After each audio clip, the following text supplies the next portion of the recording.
touring for the rest of your life or producing? Producing. That was quick. Can I know why? I'm going to name drop someone. Walker Hayes. What has that been like, touring with him, writing with him? Yeah, we've worked together in the studio in the past, especially early on. I did a bunch of songs with Walker. It's honestly the only reason I'm probably still on the road. When you bring someone in, who are you looking for as like a session player? That's a great question. Skill is in there, but I would say their creativity is what I'm looking for. Any tips you have on producing? It's a two-sided coin of like, there's no rules. You have to have some sort of internal instincts that says, yes, this is right, or no, this doesn't feel good. But on the flip side, it's not just the Wild West either. Like, you do need to sort of like get some knowledge of like music. Has your mind changed on like even how you produce, even how you play live? I used to get real in the weeds of like, okay, now this layer, now this later, and that works. But I've definitely gone the other way. I try to get the 3 or 4 things that are really important to the song and production. I spend all the time I can on those. And then if you need something else, great. Could you maybe expand on the 3 or 4 things? Mm-hmm. Do you have that, or is it like different? What is up, everybody? Welcome back to another episode of Studio One. I am here with Luke DeJaynes. How you doing? Give you a little clap. I'm good. A little clap. There we go. How you doing? Crowd goes wild. The crowd goes wild.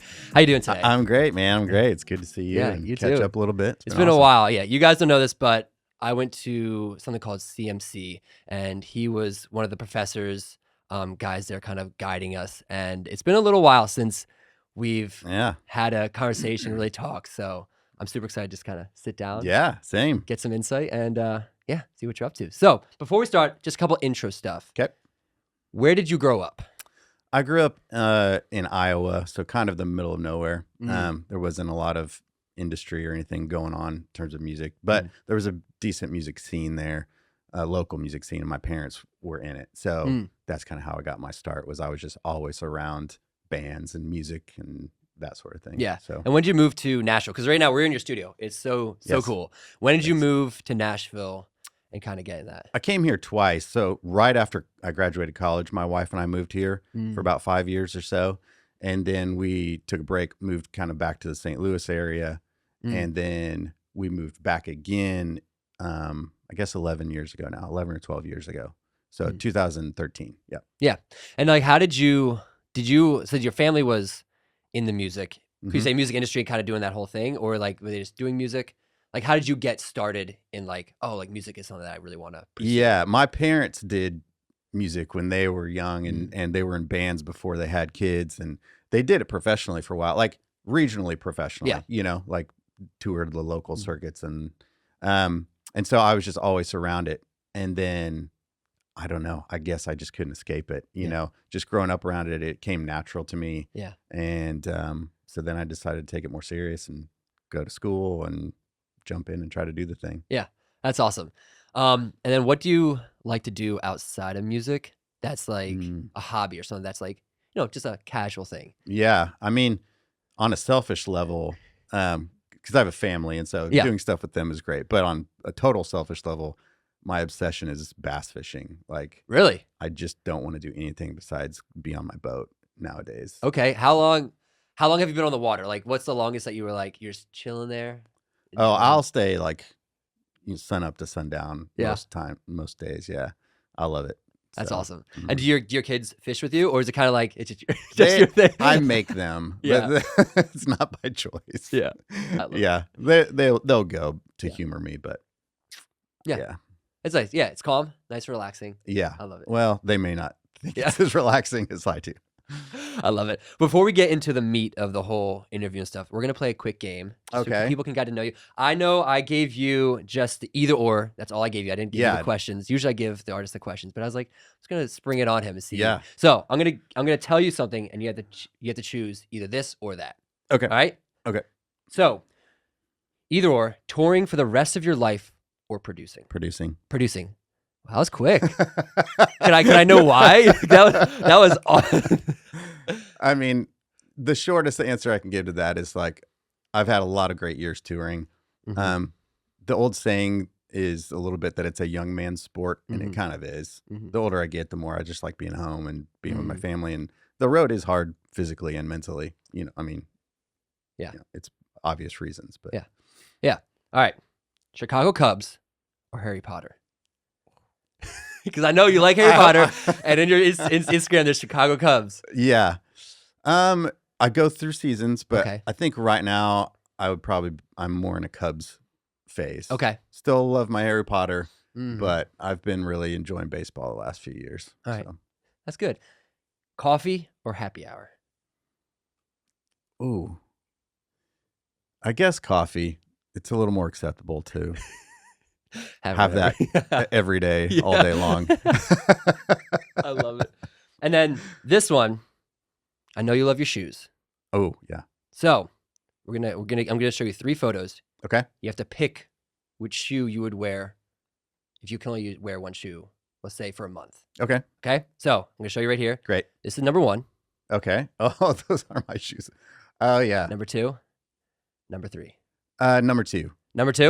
Those were some of my I just got rid of those. I finally wore those out. Okay. Yeah. How'd you get into the shoe?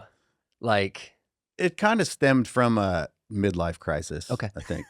So I just bought a bunch of shoes like from my youth. Like I got a whole bunch of Reebok pumps. On the road, we have like these wardrobe cases, and most people's drawers are full of like pants and stuff like that. There's nothing but pairs of Reebok pumps in my drawer. Just multiple pairs. Because I know we always talk about it, and like whenever I see your Instagram, it's like, oh, nice shoes, nice shoes. I'm like, shoes must be. Yeah, it just makes me feel like I'm a kid again. Yeah, I love it. All right, so I want to get into a little more detail of kind of what you're doing. So touring and producing. So you have toured, and did you tour before producing?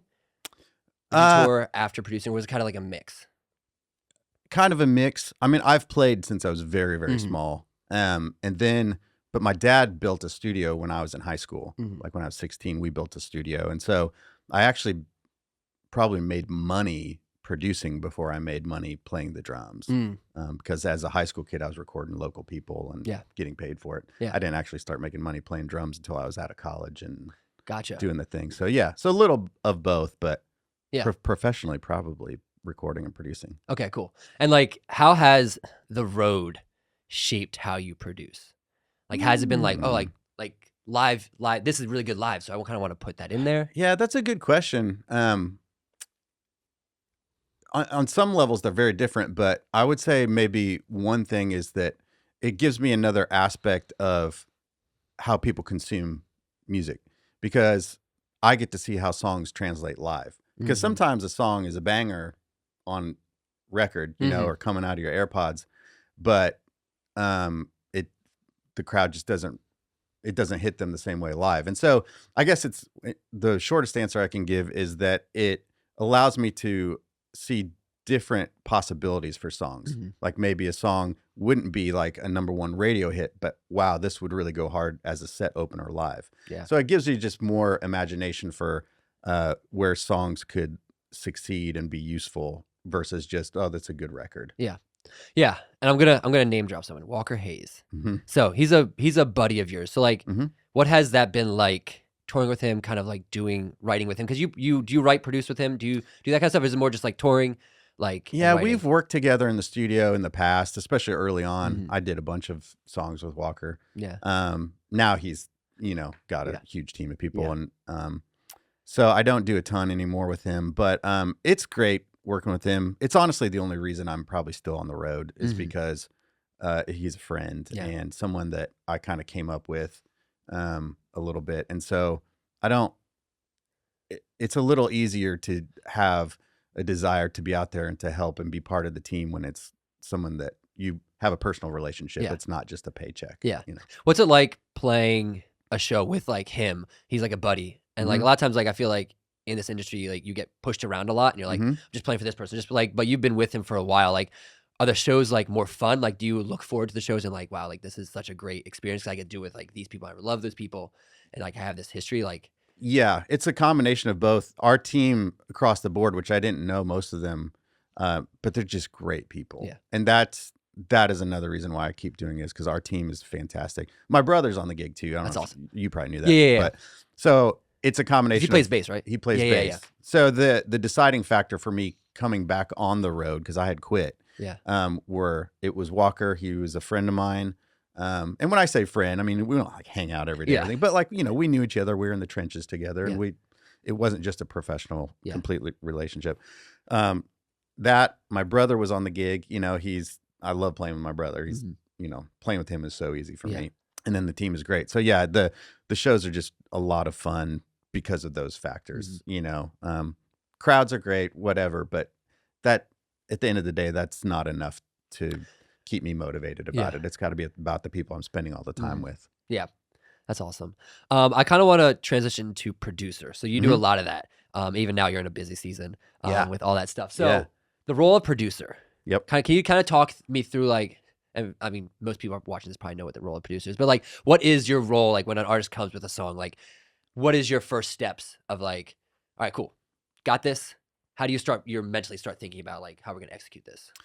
I really try to do my homework with a couple things. One is I just try to spend some time with that person because at the end of the day, when you reduce everything down with all the steps of what you're going to do and the production and the instruments and the song and the lyrics, what it really boils down to is that person expressing themselves, right, as an artist. And so I think my role as a producer is figuring that out, making sure I really understand who they are, what they're trying to do, and what they're trying to say. And then I do my homework and figure out the best ways to execute that. Maybe listen to stuff that's similar to them or just get in their head. What are they listening to? What do they think is inspiring? It's basically just trying to get to know them as much as possible so that I can put that vision forward and not just my idea. Yeah. Like what is a characteristic of a good producer and a bad producer? Is like the hang kind of thing? Piggybacks off that is I think a good producer gets out of the way. Now there are certainly producers who have a thing, a Timbaland or, Max Martin, people like that. They have a sound to their production, but, and they're great, like awesome. But I think for the most part, we're here to serve the artist's thing. So I think what makes a good producer is to understand who they really are as an artist and then have the tools to be able to execute that vision and not just like what I think is cool. Yeah. Yeah. So it's kind of like getting out of the way and like, then like figuring out, like, I feel like it's easy to be like, well, I like this sound. I like that sound. And like, and it's good, but it's like, what do they like? And yes. Like, are they vibing with it? Like, it might be the right way. Right. Yeah. Yep. Yeah. So yeah, that makes sense. So like, kind of just keep walking through it. Like, so you found, say an artist came to you or you found an artist.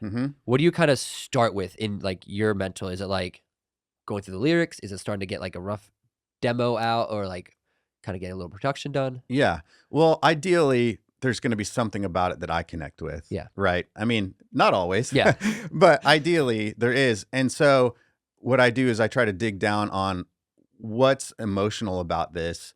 And if I'm connecting to it, then there's a good chance maybe other people are going to as well. So I have to identify what that is. Yeah. So sometimes it might be lyric. Sometimes it might just be melody or their vibe or a feeling that the music has. You know, like maybe I don't even care what the lyric says. This just musically feels great. It's different for every song and every artist. So I have to identify what that thing is, that connection that makes me go, ooh, I like this or I like this person.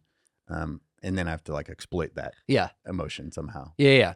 How much like production do you do personally? Like guitars and stuff like that? Or do you like really lean on like in this studio like space, like bringing people in to like help get the vision? It's both. And I think that's somewhat of a strength of mine is I have the ability to play multiple things fairly well. Yeah. Some things better than others, but so I do a lot of playing, but it's always better to collaborate. Like the older I get, the more I realize I just love collaborating with people, and it's always better. Even if I'm as good or better of a player on a guitar or something, it doesn't mean I'm going to have all the ideas, So collaboration is really big for me. But sometimes budget doesn't allow me to bring in 10 people, and I have to wear a ton of hats, and that's okay too. Yeah. Yeah. What's like a kind of like collaboration? Like when you bring someone in, what do you look for in that person? Like that you're bringing in like a musician? Is it like skill? Is it like hanging out? Like, is it like a good person? Like who are you looking for as like a session player? That's a great question.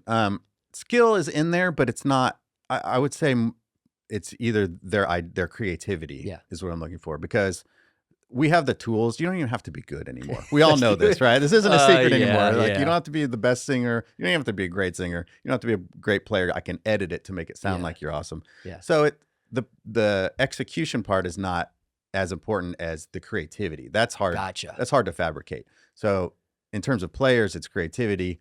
I do a lot of co-production as well. Like one of my best friends, Seth Ernest, I do a lot with him.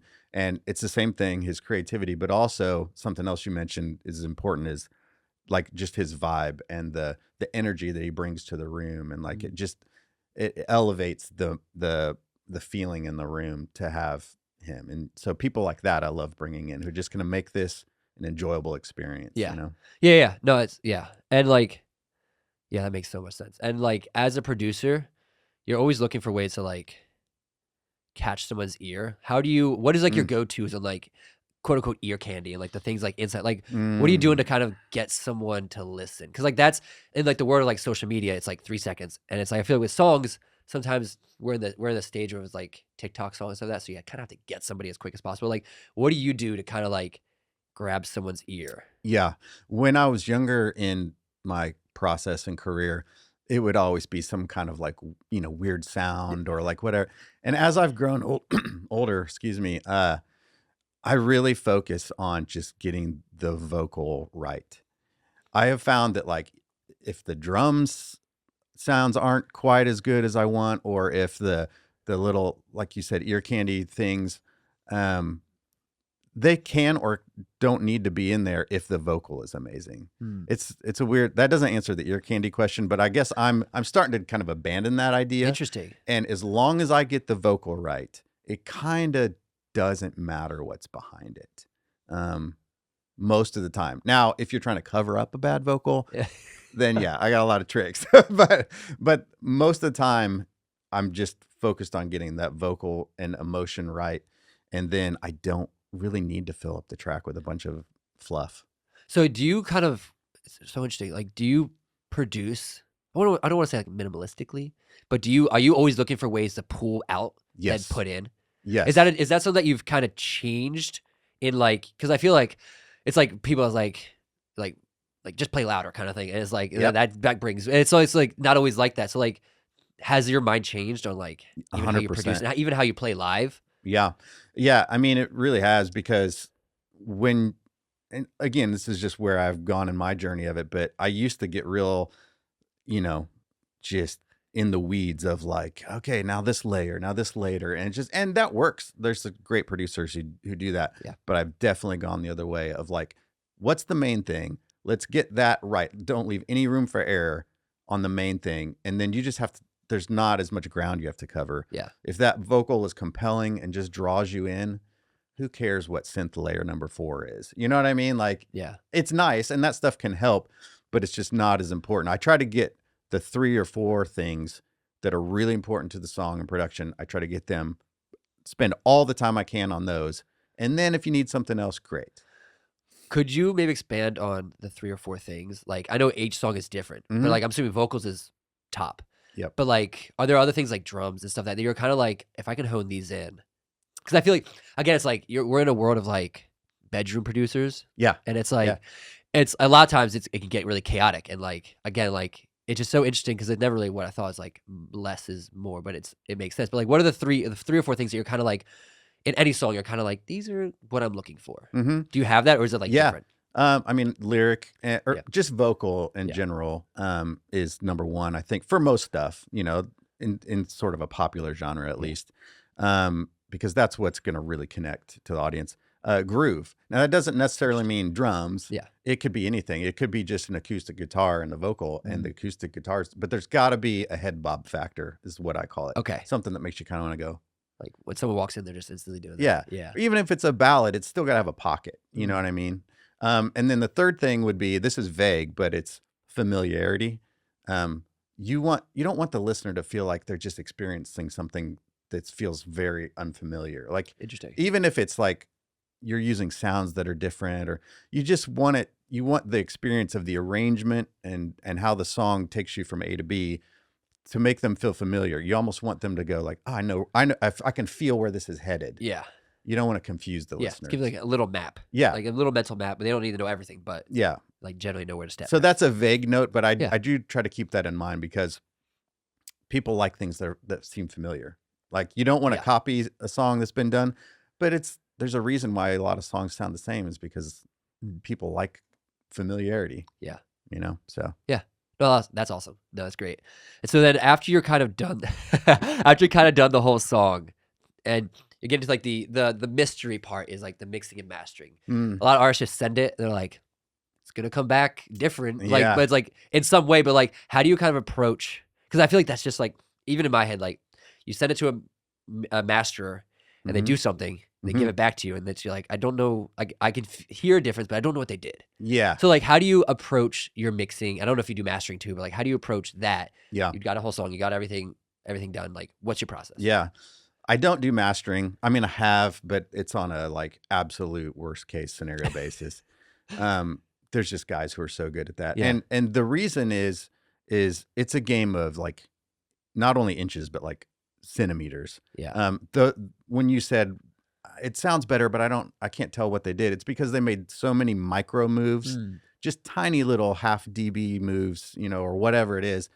And those guys are so zoomed in, you know? Yeah. And I kind of take the same approach with mixing. It's like, you know, it's back to intent. Like, what's the intent of this? I try not to just do my thing. And I love mixing. Like, I'm really trying to push a little more into that side of the business because I like, even on stuff I didn't produce, I love just getting people stuff in and, you know, helping them get it across the finish line. Yeah. So I'm embracing this thing of like record finisher a little more in my business now. Yeah. But yeah, so my approach is just understand the intent.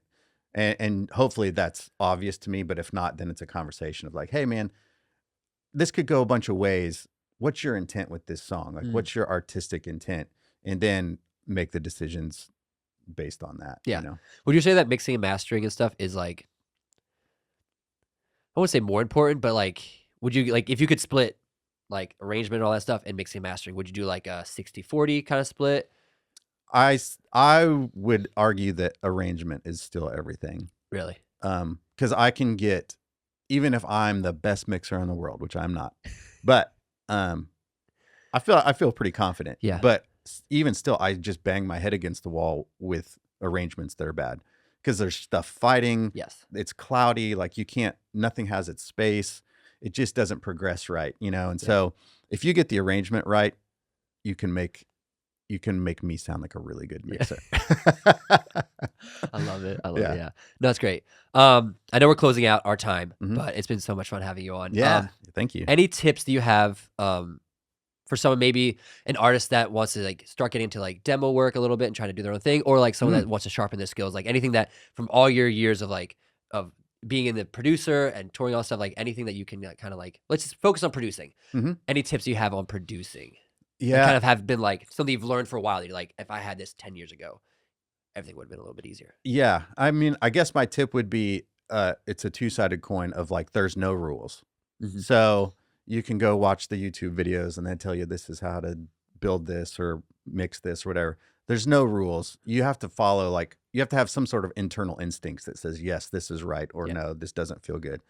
But on the flip side, it's not just the Wild West either. Like, you do need to sort of like get some knowledge of like music. And first of all, music, just understand music. I think that helps me be a better mixer and engineer and producer because I took some time to understand what's happening in music. I don't just grab a guitar and just put my fingers down and, you know, so it's a little bit of a push and pull of like, there's no rules, just be creative and have fun, but also like be a little disciplined about it. And there's a lot of knowledge out there, you know, learn what you're doing. Yeah. I love that. That's great. Thank you.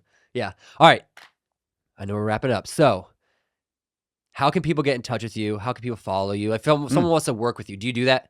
Yeah. Like, oh, perfect. How do people reach out to you? And how do people kind of like follow when you are doing drumming and stuff like that and just kind of seeing what you're doing? Yeah. I mean, if you want to work on production stuff or mixing or whatever, you can go to my website. It's just LukeDeJaynes.com and you can hit me up there. Yeah. And then I just have all the normal social media stuff. It's all under my just first and last name as one word, Luke DeJaynes. So yeah, my social media game is a little weak. But yeah, I'd be happy to connect with anybody who wants to connect. Yeah. Thanks. Well, Luke, thanks so much for sitting down. Dude, thank you. Yeah, it's been so much fun. And guys, thank you so much for watching. Stay tuned for the next episode, and we'll see you later. Peace.